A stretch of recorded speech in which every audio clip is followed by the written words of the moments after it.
Torres, football underway in T-Town. How are you, my friend? Welcome back. I'm good. I'll tell you this. I know we want to talk about football, but every time you intro me by talking about Dreamland Barbecue, obviously I've never been.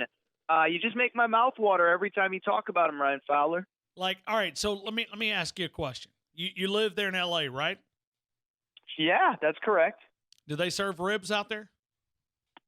Oh, yeah, they serve ribs. I might even make some for dinner tonight, Ryan. What's the best rib shack in L.A.? There's actually a good, sort of a chain restaurant. No. My buddy, he's from the South, and he likes it. So there's also, not far from where I live, we take my now father-in-law there sometimes for his birthday. There is a, family-owned barbecue place that's been, it's a staple of Pasadena, California, been around for 60 or 80 years. So if a place has been around that long, you know that they know what they're doing. But yeah, I'm not saying it's Dreamland, but I'm saying, we don't have the food out here. It's not all tofu and sushi and stuff like that. Okay. I'm looking at, barbecue in Pasadena. Gus's Barbecue, okay. Robin's Wood Fire Barbecue. That's the one. Yep. Okay. Wood Fire Barbecue, I believe. Okay. You got to come to the southern part. I mean, I bet they don't serve sweet tea. They don't have bread and sauce. Aaron Torres, when you walk into Dreamland, you sit at your table. They give you a loaf, a loaf of white bread, just regular old white bread and vinegar-based sauce, and you just tip it in, and it's like the appetizer. It's incredible. Yeah. Now you see, like I said, you're making me hungry. You're making me hungry, Ryan Fowler. Hey, Torres, if you come, the meal's on me, man. If you'll come to Tuscaloosa, I know it cost you $1,000. No, I mean, the meal's on me. I will take care of you. Well, thank you, my man. I appreciate it. I've been meaning to get to Tuscaloosa for a long time. I really hope I can get down there soon. I don't know when and I don't know how, but now seems like as good a time as any. You know what I mean? Jay Bilas was here just a couple of days ago. Really? For what? Well, I mean, he's hanging out with Nick Saban. Really? Yeah, I mean, he came down and spoke to the team. I don't know what he presented, but maybe he did he's big on the rap, right? I mean, he tweets out a rap lyric every morning. So maybe he was down presenting. I don't know what I don't know what he's talking about. He just said he tweeted a picture of Nick Saban and said one of the greatest leaders of our lifetime. Wow. That's impressive. When is Nick Saban going to have me down to speak to the team? He called. You didn't answer. You were number one, and Jay Bilas was number two. Jay answered his phone. You didn't. It's funny. I usually don't answer calls from numbers that I don't know. But if I had seen a 205, I mean, everybody knows the 205 area code. It's either Ryan Fowler or Nick Saban. It's all the important guys are calling. If I saw a 205, I would have picked up. He must have called the wrong number. All right. Torres, we're looking at 2019, and I'm asking you this question. Is there pressure, because this came from one of our callers earlier today, is there pressure on Alabama to win the national title in 2019, in your opinion? I will say that outside of everywhere other than Alabama, no. But I also come on this show enough to know what your caller and what your callers and fan base expect, and I think the answer is a little bit of yes. Now, we always have to do this caveat, Ryan. Neither you nor I is saying that Nick Saban's going to be in trouble or, he's losing his touch or he's a terrible coach or it's time to find his replacement if things don't go well, if they don't end in a national championship. But, look, I do think that inside the four corners of that state, it's no secret that it's been a long winter, a long spring, a long summer since that night in January in Santa Clara.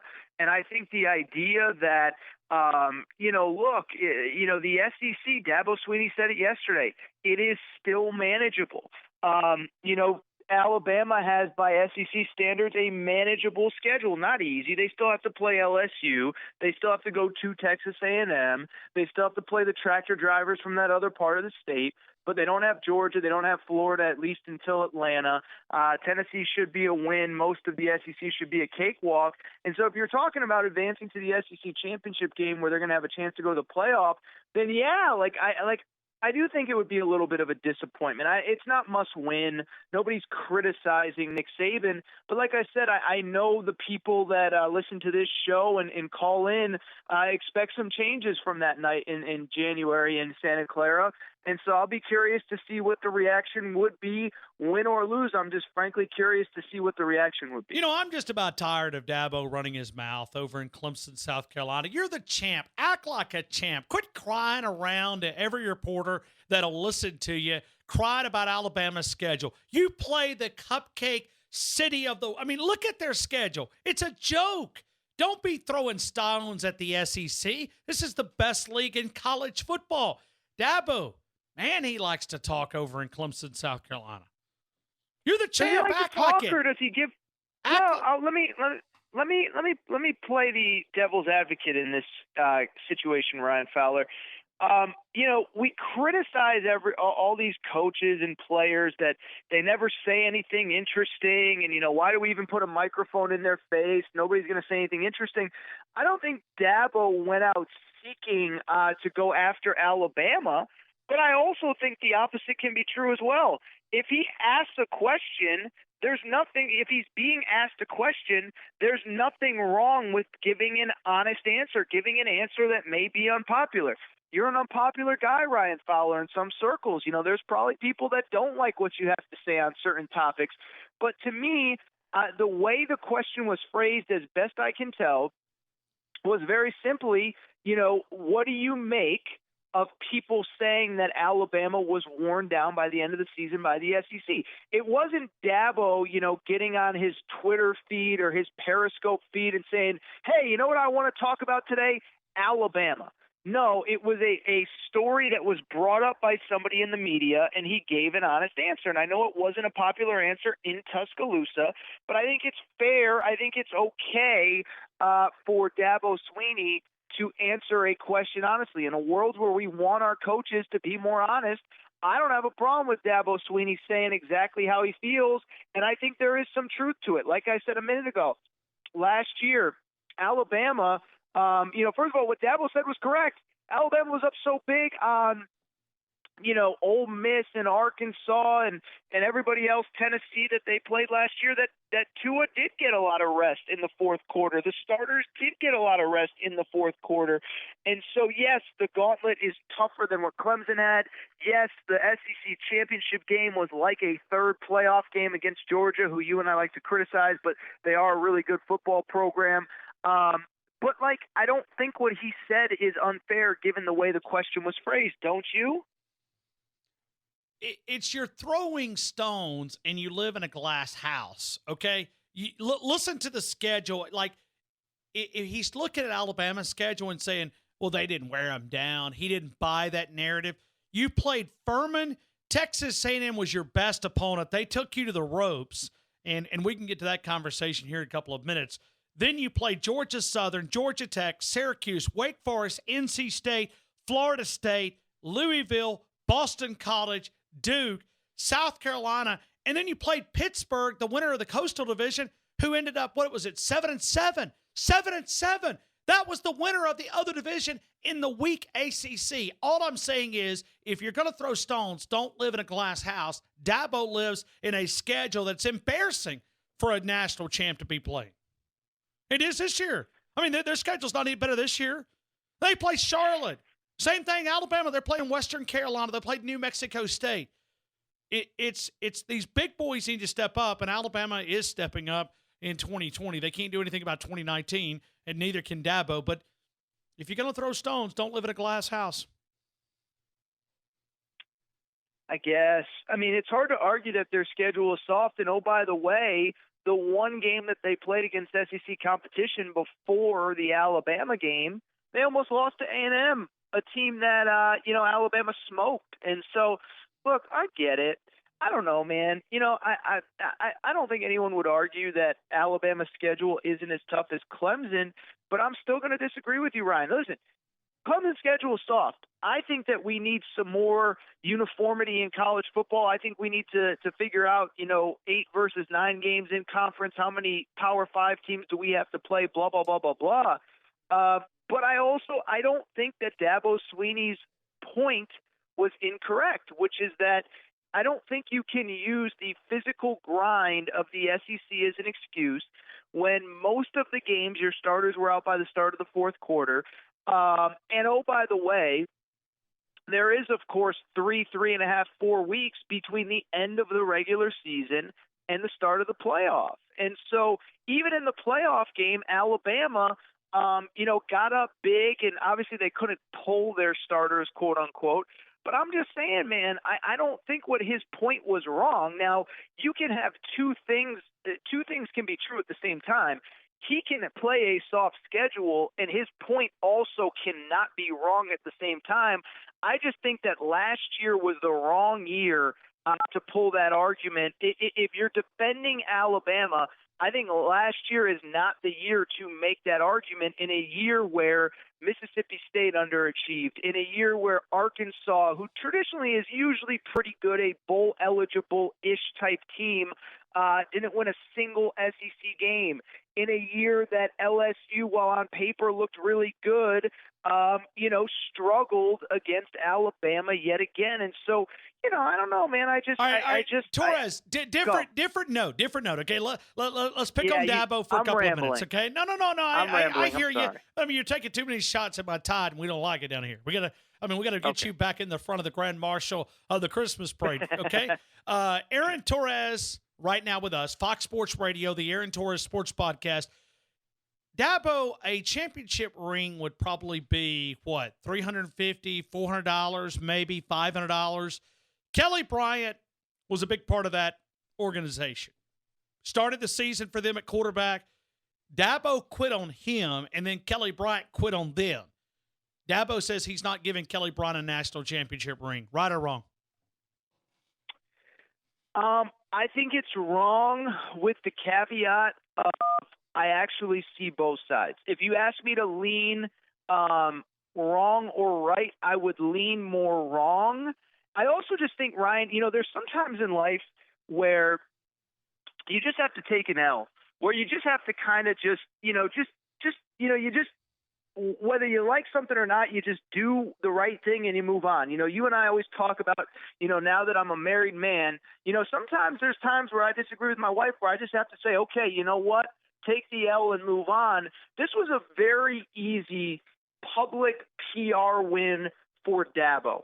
All he had to say, he didn't even have to say anything. All he had to say was, yeah, if Kelly wants a championship ring, we'll put one in the mail for him. That's all he had to say. 100% agree. 100% agree. You nailed it. Yeah, and that's all I was going to say is that I sort of understand the idea that they won 11 of 15 games without him. They won all their toughest games without him. But just to wrap up really quick, I do think it would have been an easy PR play. Sometimes, like I said, just do the smart thing for PR, even if it doesn't totally jive with you. I'm with you on that one, Ryan. Yeah, I mean, it's just a few $100, right? Now you're taking, because the articles are written about you all over college football, that you're a cheap one. You got a slide. You hand out popsicles at practice. You're doing the whatever you're doing. You signed a $93 million contract too. $93 million, 10-year deal, $9.3 million a year. Buy him a ring. Send it to Missouri. The kid busted his butt. He gave it all. He didn't win it, but you quit on him before he quit on you. You benched him with really him not doing anything wrong. He won the game, right? I mean, he won the game. They just knew that they couldn't beat Alabama with Kelly Bryant. So they quit on him before Kelly Bryant quit on them. Well, and I'd add this, too, and I think it's something that a lot of really smart people have brought up today. I just mentioned that Texas A&M game. Final score, 29-26 for people who don't remember, week 2 at Kyle Field, College Station. That was early in the season where Dabo wanted to get Trevor Lawrence some tough reps, but Clemson had to go to Kelly Bryant to win them that game. I don't think Trevor Lawrence played a single snap in the second half. And it goes without saying, because of what you mentioned earlier, because of the schedule that Clemson played, if Clemson loses at Texas A&M, which is by all accounts probably the fourth, fifth, sixth best team in the SEC last year, I think there's a realistic shot with Georgia finishing 12-1, with Ohio State finishing 12-1, that Clemson does not make the playoff last year if they lose that game at Texas A&M. And so to your point, I mean, it's not just, by the way, it's not just that he wasn't playing and he left after 4 games. This isn't some backup defensive tackle. This is the starting quarterback for 4 games. Obviously, as you alluded to, for 4 games, he actually was the starter and played and won games. But there's also an argument to be made that they don't win one of those games and they might not have the chance to compete for a national championship if that guy doesn't play. All right. I want a scale of 1 to 10. Aaron Torres, does preseason NFL action just do anything for you? Like on a scale of 1 to 10, hacky sack contest or preseason NFL games? All right. Can I flip it on you? How much time do we have here, Ryan? How much time do we have? I mean, we got all the time in the world. I'm on until 6. So. Okay, perfect. So I had this thought. I threw it out on Twitter at Aaron_Torres. Everybody should be following me. If you're not, shame on you. Go find me on the Twitter account, as you always say, Ryan. So I have found this college football kind of lead up to be not boring, but I feel like a little quiet. You know, Dabo's given us some good content over the last day or so, but otherwise quiet. I'm not saying that I'm like jacked up for preseason football, but I'll watch tonight. Sure. Here's my question, Ryan. You know, we hear so much complaints about imbalanced schedules in college football. We hear so much complaints about, you know, the SEC only playing 8 conference games versus 9. I proposed this on Twitter this morning. What if, to make everybody happy, so it's a little bit more of a balanced playing field, we say no more FCS programs on the schedule, but every team, if they choose in college football, not the NFL, in college football, can schedule an FCS team in the preseason as a preseason game. And here's the thought. Now, hear me out on this. The FCS schools still get those big checks that help the athletic department. The Alabamas of the world, Tua doesn't have to play. It could be like the NFL preseason. You get a snap or two, then you get them out, and you get other guys work against game speed competition. You know, you don't put it as the regular season ticket package, so the average fan that maybe gets priced out at Bryant Denny Stadium can come to the game. The SEC Network is thrilled because they don't have to show baseball replays in the middle of the summer. They can show live-action preseason Alabama football.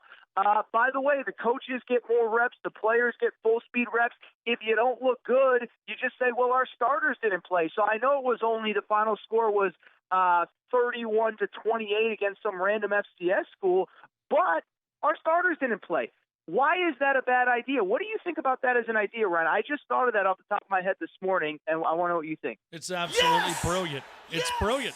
It's brilliant. Love it, right? Yeah, it's A+, 10 out of 10. Dude, I just thought of this morning because I do feel like, we need to have morning brainstorming sessions with you, Torres. Yeah. Coffee, like, what do they call it? Well, they have, like, networking meetings. I don't do really coffee. How about sweet tea? Would sweet tea work? That works for me, man. Sweet tea and ribs at Dreamland at 8 in the morning. I'm there. I don't know. I think it's so smart. I just think it works for everybody. You know, and my whole thing is I feel like it's been a kind of quiet preseason. I don't feel like there's a lot of buzz. And if I can flip on the SEC Network at noon, and from noon on a Saturday, by the way, a couple teams can play a Thursday night game. They can play a Friday night game. So Arkansas, they're not getting much buzz in the preseason. They schedule their game on a Thursday night. Get the people tailgating, get the grills fired up. I don't see the only argument I could see against it is I do think the Arkansas-type programs really do need that game on their schedule to potentially get bowl eligible, maybe a Vandy, maybe a Kentucky. But I'm telling you, man, I'll say this. I have some really bad ideas sometimes. I thought that was a really, really good one. Well, when Saban calls and invites you to Tuscaloosa, you can tell him. He's the voice of college football. Yeah, I'm down. I saw Jay Bilas. I just went on his Twitter while we were talking. It looks like he was there. Good for him. I still would have liked to call, but whatever. Okay, we'll get you next time. I promise you. We'll work out. I'll talk to Nick tonight at practice. He's at 7:30. Okay. We're doing practice under the lights tonight. See? Yeah. Now imagine if that was a game against, Jacksonville State, and 85,000 of our closest friends could come join us. How fun would that be? Under the lights. But remember now, we're not a Thursday night team. We're no, Saturday. You're not. Yeah, we're Saturday. We're not a. I mean, we're not a Clemson. We're in Alabama. They are opening on a Thursday, by the way. That's why I took a shot at him. Aaron Torres, Sports Podcast. Connect with him. Fox Sports Radio, college hoops, college football, the Aaron Torres Sports Podcast. Subscribe on iTunes or wherever you get your podcast, and find him on the Twitter account at Aaron_Torres. Torres, I just noticed you wasn't following me on Twitter. What's up with that? Yeah, I just found it. Ryan C. Fowler, I follow you. No. It's at the game on 102.9. I thought you were Ryan C. Fowler. Who's Ryan C. Fowler? I'm both. Oh, okay. I'll give both a follow. I didn't know you had multiple Twitter accounts. Yeah, I mean, I'm looking at it right now. Torres is not even following me. I promote this joker every week. You know what's actually really funny about that, Ryan? What'd you do? Clean up your Twitter account? No, I only follow a select few, but I follow 2 Ryan Fowler accounts quick. No, you do not follow but one. I'm looking at it. I just followed a second one. I just followed it. You know what's really funny about this, Ryan? Since we're airing dirty laundry, I went to tag you on your great Herschel Walker shot at Alabama, VHS tapes, Georgia. Yeah. I tagged the Tide 109 on Instagram, and they didn't follow me back. I thought that was kind of rude on Instagram. Do you not run your own Instagram account? I don't even have the password. I got you tell. I'll tell whoever's in charge. I'm looking at Jacob. He's got his hands up in the air. Not you, Jacob. We got to get somebody downstairs. I don't even know. I mean, maybe the lady up front runs the Twitter. I don't know who runs the Instagram account around here. Do we even have an Instagram account? We do? Amazing how the tables have turned, my friend. No, hold on. I'm going to look it up. We actually have an Instagram account? I cannot tell you when the last time I posted on Instagram. Do you run both of your Twitter accounts? Yeah. I mean, I'm the only one's got the password on those. Because, I mean, because, Saban sends me a message via Twitter. I mean, I don't want anybody else to see it. If he says, Ryan, talk about Dabo, and I got to talk about Dabo. I mean, he gives me the talking points each morning. I don't want nobody else to see that. Well, there was a Tide 102.9 at the time. I know it's 100.9 now, but I'm telling you. Okay. But it's okay, though. I mean, I'm just aggravating you. Torres, have an awesome weekend. I hope you got plenty of plans. When's the honeymoon? When's that coming up? So we're actually leaving a week from Tuesday. I will be in Hawaii during week 0. Ironically, Hawaii is actually playing that week, but unfortunately, I'll be on a different island. That's a first world problem if you've ever heard of one. So I won't be going to the Hawaii-Arizona opener. What's that? I'm taking that week off too. I'm not going to be here. I have it to my audience, but I just did. I'm leaving too. I'm going. Are you coming to Hawaii? No, I'm going the other way. But I'm going out of the country. So I got to get away. I listen. There's too much to listen. I've already watched this week in practice. I know we're like 23 minutes into a 15-minute interview, so I don't really. I mean, I went through the break like it was nothing a while ago. We pimped Dreamland pretty hard, so I mean, if that helps. But yeah, I mean, we did. But I've watched enough in this team. I kid you not. I went and watched Saturday's practice, and I came home and I told my wife that there's nothing to talk about. This team's so good that if they don't win the championship, I want to have time to blast them in December and January. So I need to take a couple of days off. So that makes sense. I just went home and I booked a trip. I booked a trip on Sunday morning. I kid you not. I said I got to really go. Yeah, I seen enough. This team is so loaded in Tuscaloosa. They're trying to work in the Patriots and the Bears on the bye week. Poor Duke. Poor Duke. They're going to get it so bad. Yes. What's Saban's record with more than 1 week to prepare? Like 121 and 1 or something like that? Yeah, it's not even close. I mean, we're so good. This team's loaded, Torres. If they don't win the championship, I think we should send Nick Saban to Lake Burton. Bring in Dabo. Just go ahead and bring him in. Okay. All right, Torres. Torres. I'm gonna hold. I gotta run. You should cut that audio. Put it on your Instagram feed. We'll hold you to that. Will you retweet it or what? What do you do on Instagram? Like it or love it or what is it on? Yeah, you can share on Instagram. It's big with the kids, Ryan. It's big with the kids. I know. I gotta connect with those guys because they're cool. All right, gotta go, Torres. Be good, man. Roll Tide. Roll Tide. Later, Ryan. See ya, Aaron Torres. We just went 25 minutes. I went